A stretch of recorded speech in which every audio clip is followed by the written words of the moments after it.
Good morning, everybody. So I know you guys can't feel cold through the screen, but when I woke up, wind chill was around -25. And this is the first snow I've seen in Nebraska all year. I know it doesn't look like much, but it's kind of exciting. It's exciting for me as a row crop farmer because there's a little bit of moisture on the ground, but as a livestock farmer, I'm really not thrilled. I'm really missing those warm, nice, mild conditions for calving season.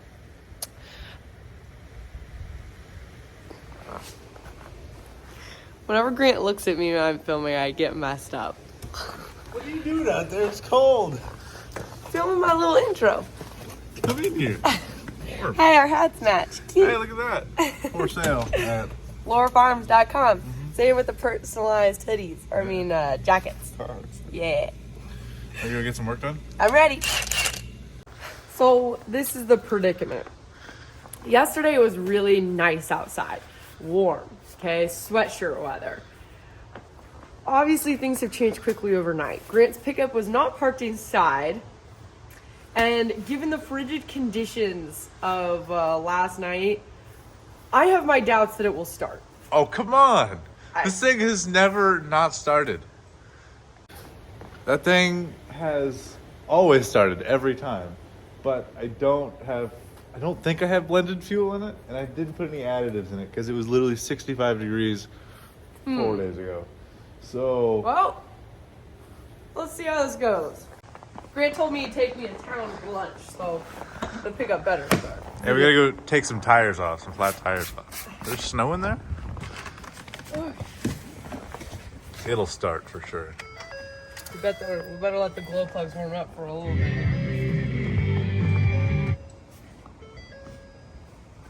You ready? I guess. Oh, yeah. No way.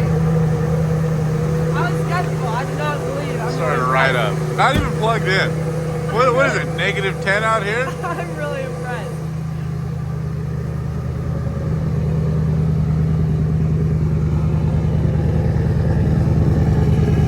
Hey, nice new hit. Oh, yeah, thanks. That was Grant's Valentine's Day present.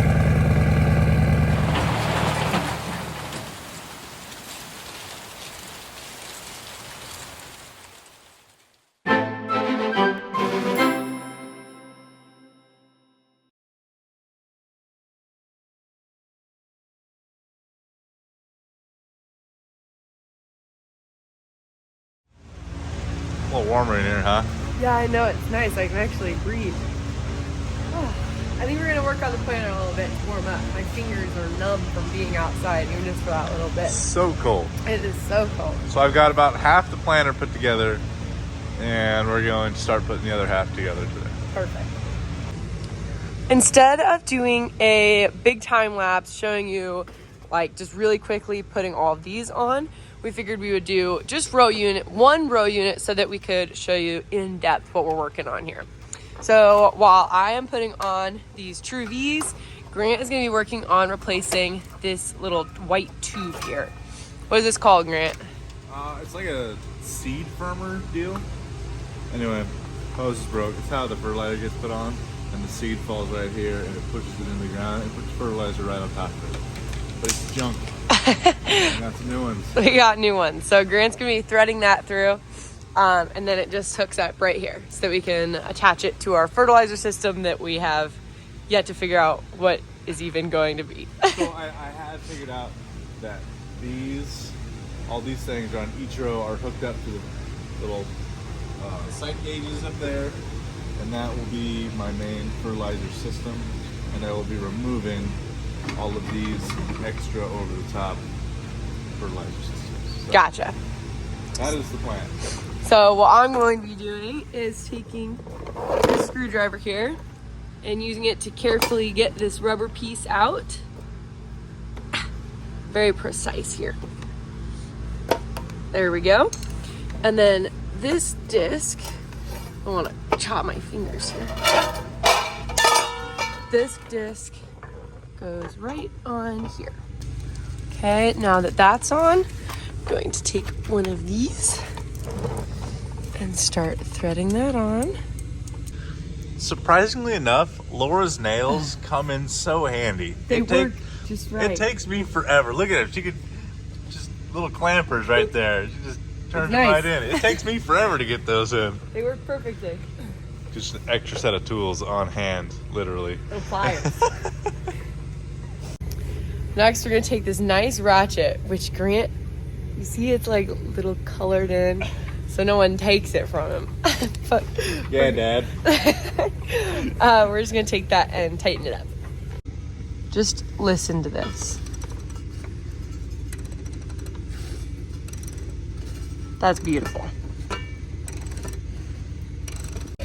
You're going to repeat the same steps to get the other True VA side on. And then, these tricky little things. This is to keep all of the mud from packing in here. And these things had wore off from when the last guy was using it. And so they were just packed full of mud and dirt. There we go, all sealed up. Looking good. Put that new seed firmer on there, so shiny. Okay, in a minute or less, I'm going to explain to you how this John Deere centerfill planter runs in very basic terms. All the seed is kept in that big container up there. There's a big vacuum and it uses that suction to distribute the seeds among all the row units. So the seed travels from there, down there, through here, in this tube, into the row unit. Then these row cleaners sweep aside anything that may be in the way. These True V's open up a trench, and then we'll look over on this side. The seed is gonna drop down right back there. And like Grant was saying, these gauge wheels hold the entire planter up. They actually ride right here. Yeah. So you can see that the True V's The True V's are actually down in the dirt, and then that seed is just gonna drop right down. Along here, fertilizer goes on top. And then the gauge wheels kind of like pack in the soil around the seed, but then these row closers are what actually folds the little seed under into the dirt. Just like that. Couldn't have said it better myself. Okay, so I appoint myself supervisor on this job because it is absolutely vital that the space between the True V's, let me lay on the ground here quick. The space between the True V's is just right. You see that?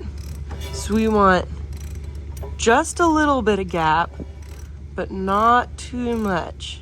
Your fingers will get pinched in here, so be careful. Watch out. They should just come together and touch each other. Are they touching? Yeah, they're touching and they got a little gap right here, and a little gap right here.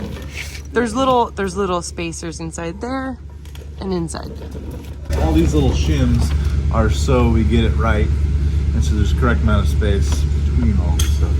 And it's pretty easy when everything's new because it's all the same. But once parts start getting worn apart, you got to come in here and take washers out because clearances have widened.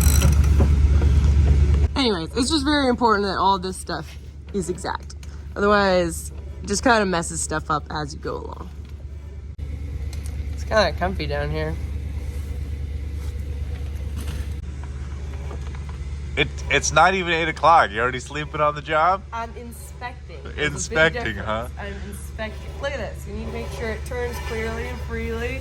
Gauge wheel, that needs to be tightened up a little more. Oh, come on. Well, here, you do it. Okay, I will.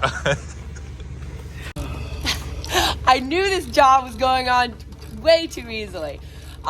There's also there will be these little mud scrapers. Also, that go right here. Finger Pincher 9000. They are the worst. I think we avoided them subconsciously on purpose. They're supervisor is actually supervising. She's like, aren't you missing something? What can I say? What can I say? I do my job. Yeah, the mud scrapers go right here. They attach in these two little holes and scrape the mud. They're very unpleasant.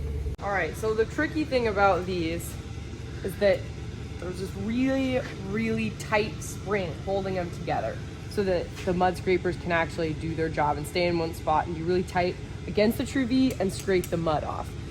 That just makes it really, really tricky to put in. So you want to make sure that you're putting them in the right way because I've accidentally put them in backwards and they're even worse to take off than they are to put on.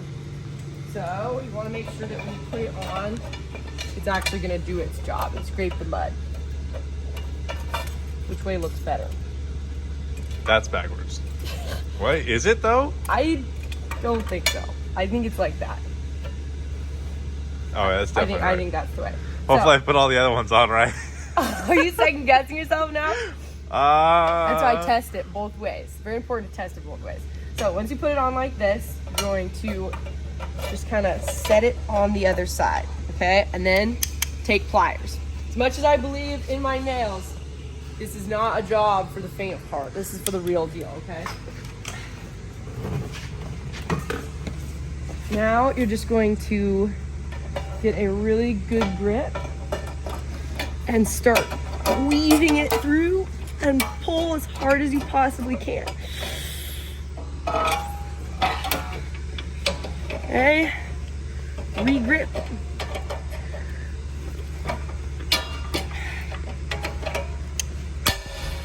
And there you go. Now don't ask me to take it off because I really don't want to. We'll get much better at this. We have I've done 8 of them, which you think I'd be good, but that was before the farm show. So it's been after the farm It show. takes practice, let me tell you. So during planting season, you are tearing apart these row units. It feels like twice a day. Not all of them, but I think you probably tear apart fully one row unit at least a day. Bearings go out, they get plugged. Yeah. Something's Anyways, not right. and so by, I'm gonna say May 2nd, I'm gonna be a pro. You'll be able to do this all with your nails and pliers. No wrenches required. With my eyes closed. We're headed back outside. So it's time to bundle up.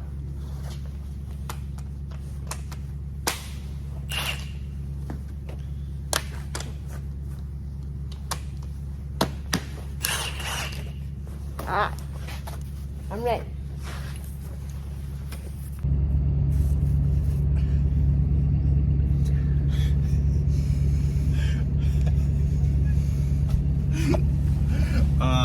He says we have another job.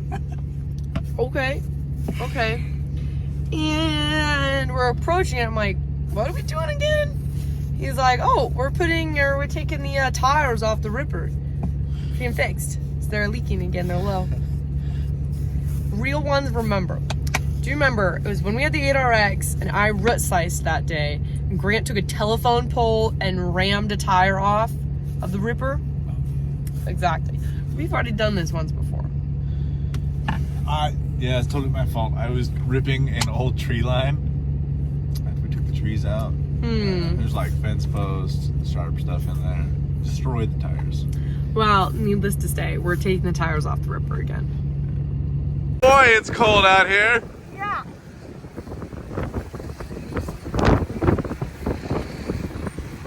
I'm a little bit smaller, so Grant makes me crawl around.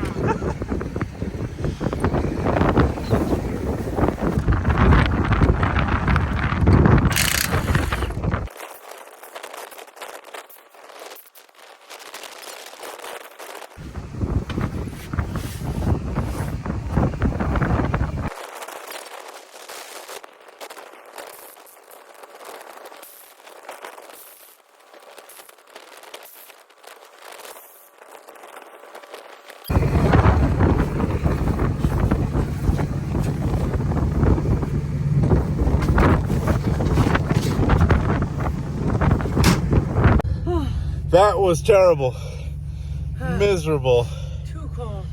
But it sure beats wasting all morning when you need to use it, getting tires fixed. So next time we're going to use it, it's going to be all ready to go, which will be nice.